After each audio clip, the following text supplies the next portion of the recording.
So hello everyone, welcome back to my channel. तो जैसे कि आप देख सकते हो, मैंने आईएलटीएस की आईडीपी की ऑफिशियल वेबसाइट को यहाँ पे ओपन करके रखा हुआ है। एंड इस वीडियो में आप देखोगे कि आईडीपी ने आपको कौन से 8 स्टेप्स बता के रखे हैं जिसकी हेल्प से आप इजीली राइटिंग टास्क 2 में 8 बैंड्स को स्कोर कर सकते हो। तो बहुत सारी वीडियोस आपने ऑलरेडी देखी होंगी, लेकिन आईडीपी क्या बोलता है, 8 स्टेप्स कौन से हैं, वो आपको किसी भी कोचिंग सेंटर में आई बेट नहीं बताया गया होगा। तो इस वीडियो में मैंने एक और बहुत अमेजिंग गिव अवे है सभी मेरे सब्सक्राइबर्स के लिए। And do follow us on our Instagram handle as well as all the material will be shared on our Instagram handle from now onwards. So coming back to our today's video topic, that is how you can score band 8 in writing task 2, that also very easily. Now look at this IDP's features. So here the IDP says to achieve a band 9 in IELTS writing task 2, you will need to produce an essay that contains all positive features contained in band 8 writing assessment criteria. Right, जो band 8 का assessment criteria है उसके सभी positive features आपके writing task 2 में होने चाहिए। तो अगर ये आप टेबल देखो, सबसे पहले आता है आपका टास्क रिस्पॉन्स। इसका मतलब क्या होता है, जो आपका आंसर है that should be relevant to the question. उसके बाद आता है कोहेजन एंड कोहेरेंस। इसका मतलब होता है logical organization of all your ideas. Next comes lexical resources. Lexical resources means using a range of vocabulary fluently and accurately. And last but not the least is the grammatical range and accuracy, which means using a wide range of structures with accuracy and error-free grammatical sentences. So this is the basic assessment and judgment criteria. Now, along with this, IDP has also mentioned the 8 proven steps by which you can easily write band 8 writing task 2. So moving ahead, first step is very important. You must keep in your mind, ये point बहुत ही simple है, answer is relevant to the question। लेकिन इसी point पर काफ़ी बच्चों का ऐसे गलत हो जाते हैं। कैसे गलत होता है, इस पे वीडियो अगर आपको चाहिए from 5 to 8 bands, comment me in the comment section below. इस टॉपिक की डिटेल्ड वीडियो कल आपके सामने यूट्यूब पर आ जाएगी। बट आज सिर्फ हम इतना समझ लें कि जो आपका आंसर है that should be relevant to the question. अब इसमें आपका मेन चीज़ क्या होनी चाहिए, आपकी सबसे फर्स्ट पॉइंट आपका है मेक श्योर कि जो आपके आइडिया हैं वो क्वेश्चन से डायरेक्ट रिलेटेड हैं। आपने जो एग्जाम्पल्स हैं, आइडियाज़ यूज़ करने हैं, वो टॉपिक से रिलेट करते हों डायरेक्टली। और आपने अपने आंसर को एक्सटेंड करना है to include a number of ideas जो कि आपके क्वेश्चन को सपोर्ट करे। राइट, अब डोंट, ऐसी चीज़ें कौन सी हैं जो आपने नहीं करनी, जो आपने अवॉइड करनी है। पहली चीज़ है इंक्लूडिंग इररेलेवेंट इंफॉर्मेशन, जो नहीं पूछा गया उसको ऐड मत करो। सेकंड आ गया ओवर जनरलाइज, अपने पॉइंट को ज़्यादा हर बार जनरल स्टेटमेंट्स मत दो। कभी भी रटा हुआ ऐसे मत लिखो और कभी भी रिसर्च रिलेटेड एग्जाम्पल मत डालो। ये आईडीपी ने साफ साफ आपको मना किया हुआ है। तो अगर आप step number 2 is answer all the parts of the question, इस पर मैंने सेपरेट वीडियो बनाई थी, तो link will be in the description box below, वो ज़रूर देख लेना। बट थोड़ा सा हम इसको भी डिस्कस कर लेते हैं। अब इसमें क्या है, answer all the parts of the question. So what does this actually means. अब यहाँ पे आपके सामने आईडीपी ने कुछ एग्जांपल्स दे रखी हैं। राइट, जैसे मैं फर्स्ट आपको बताऊँ, यहाँ पर है to what extent do you agree और डिसअग्री। इसमें 1 पार्ट क्वेश्चन है। 1 पार्ट मतलब या तो आप एग्री लिखोगे या तो आप डिसअग्री लिखोगे। इस तरीके से आपने देना होता है आंसर। उसके बाद अगर हम नेक्स्ट देखें, नेक्स्ट है discuss both views and give your opinion. इसमें आएंगे 3 पार्ट, एक तो दोनों व्यूज़ डिस्कस करोगे, थर्ड पार्ट में अपना ओपिनियन दोगे। सो दिस, ये और कुछ एग्जांपल्स हैं आपके सामने। Right, third step is very important, organize your essay logically with clear progression using linking phrases. Right, अब आपका एसे कम्प्लीटली ऑर्गेनाइज होना चाहिए।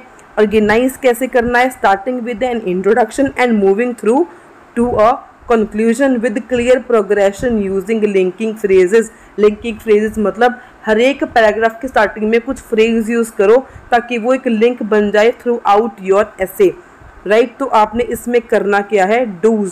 फर्स्ट पॉइंट आपने इसमें क्या देखना है, use a range of linking words and phrases but yes don't over use these phrases. उसके बाद आगे आपका second is use adverbial phrases rather than a single basic linker. अगर आपको 8 बैंड चाहिए तो सिंगल बेसिक लिंकर को मत यूज़ करो, एडवर्बियल फ्रेजेस को यूज़ करने की कोशिश करो, ठीक है। तो ये कुछ चीज़ें और हैं आपने जो अच्छे से ध्यान में रखनी है। लेकिन कुछ चीज़ें जो बच्चे यूज़ करते हैं लेकिन आईडीपी उनको अवॉइड करता है, उनको बैंड्स नहीं मिलते। कुछ चीज़ें जो आपको ध्यान में रखनी है कि आपने यूज़ नहीं करनी। पहली चीज़ क्या है, over use basic linking words. जैसे फर्स्टली हो गया, इंस्टेड आप ट्राई कर सकते हो the first reason, the primary reason. अगर आपको नहीं पता ऐसे कैसा लिखना है तो visit my June writing task 2 prediction. तो वहाँ पर मैंने जून के जितने भी क्वेश्चन पेपर में आए थे सभी के सैम्पल आंसर्स की वीडियो बना के रखी हुई है। बहुत ही अच्छी वीडियोज़ हैं, सिर्फ 4 वीडियोज़ हैं, उनको ज़रूर देखो जाके, आपको ऐसे लिखना आ जाएगा, राइट। अब सेकंड पॉइंट है यहाँ पे बहुत ही ज़्यादा important, don't start every sentence with a linker.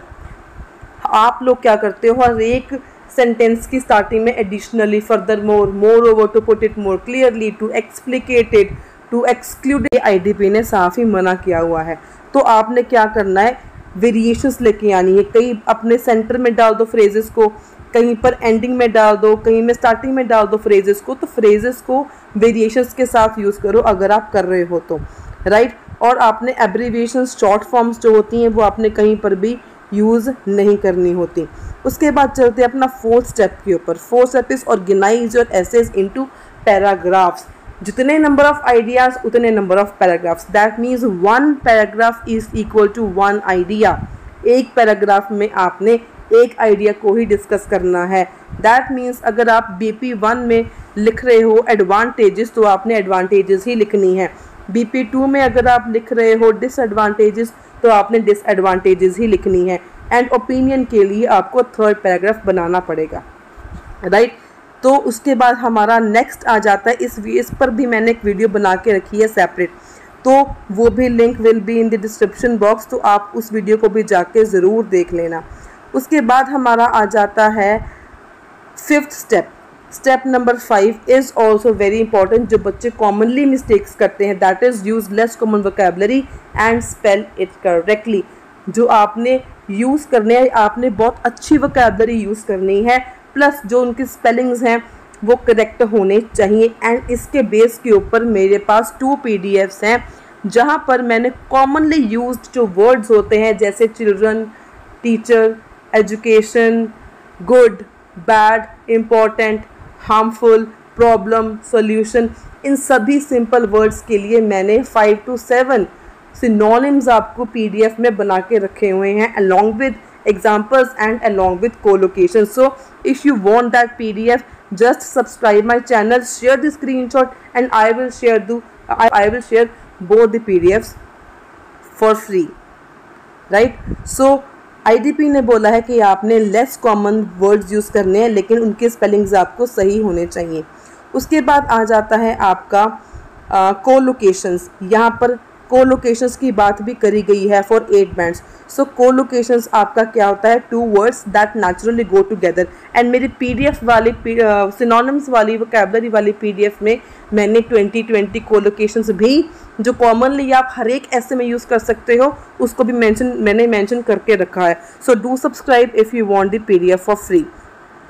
सो उसके बाद आपका आ जाता है, आपने यूज़ करना होता है फ्रेजल वर्ब्स।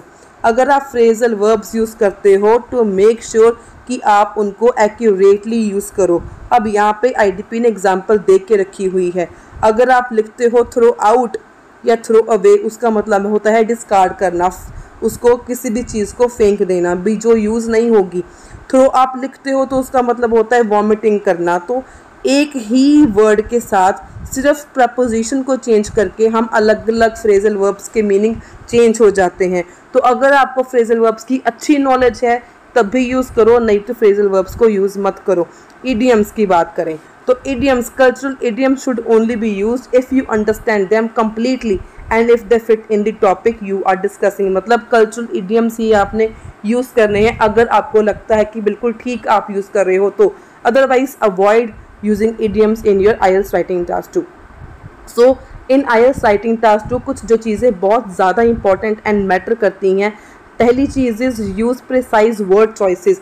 जैसे आप लिख देते हो गुड एजुकेशन, तो गुड की जगह को आप रिप्लेस कर सकते हो place very important role, important role की जगह कंपेलिंग रोल। मतलब सिलेक्शन ऑफ जो वर्ड्स है that should be very very precise अगर आपको 8 बैंड चाहिए तो, राइट। तो उसके बाद use language that we use in everyday speech. कुछ कई स्टूडेंट्स बहुत ही ज़्यादा कम्प्लेक्स लैंग्वेज, कम्प्लेक्स वोकेबलरी जो मेमोराइज कर रहे होते हैं वर्ड्स वो यूज़ करते हैं जो नॉर्मली यूज़ नहीं होती इन इंग्लिश, तो उनको प्लीज़ यूज़ मत करके आना, राइट। तो उसके बाद आ गया स्पेलिंग मिस्टेक्स मत करना, टाइपोज मत करना, जो मतलब एरर समटाइम्स हम ना चाहते हुए भी हमारे से हो जाते हैं, तो वो मत करके आना, लाइक। और आपने ये गौना वगैरह स्लैंग्स यूज़ भी नहीं करने होते। Old fashion word like masses हो गया, डैनिजन्स हो गया, मायोपिक व्यू हो गया, हिथेरो हो गया।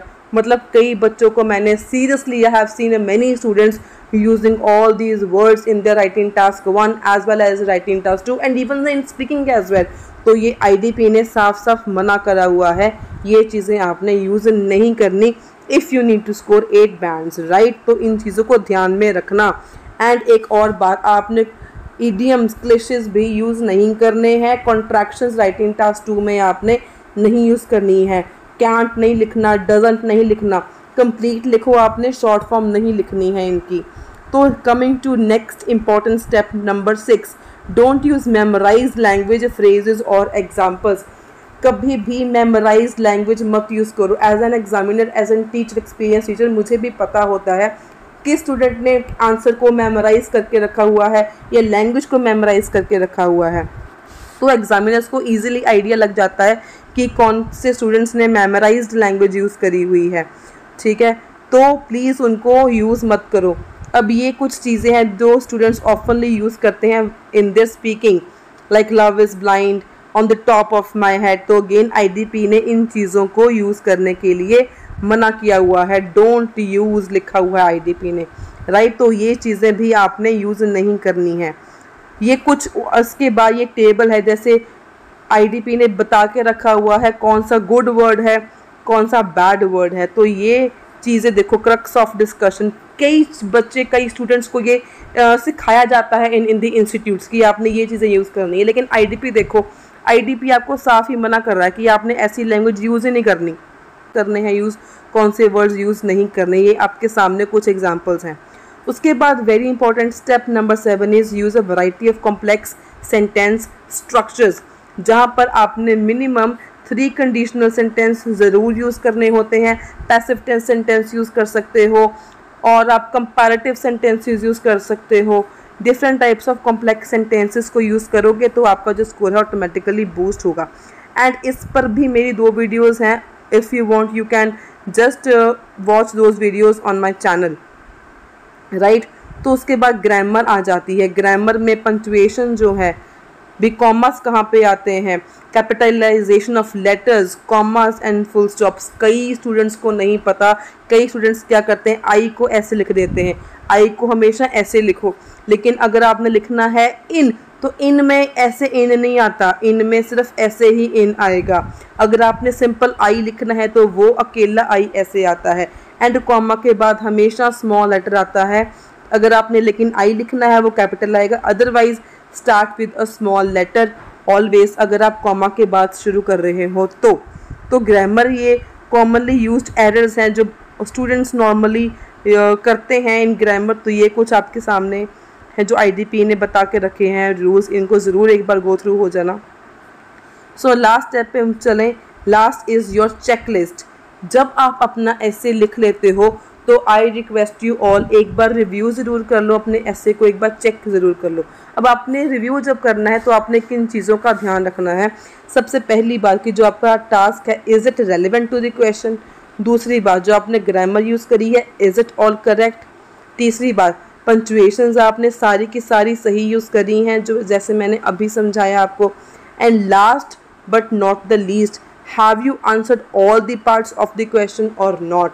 सो जब आपने करना है and along with that spellings को भी आपने ज़रूर चेक करना है कि आपकी स्पेलिंग्स जो आपने यूज़ करी हैं वो सारी सही हैं या नहीं सही।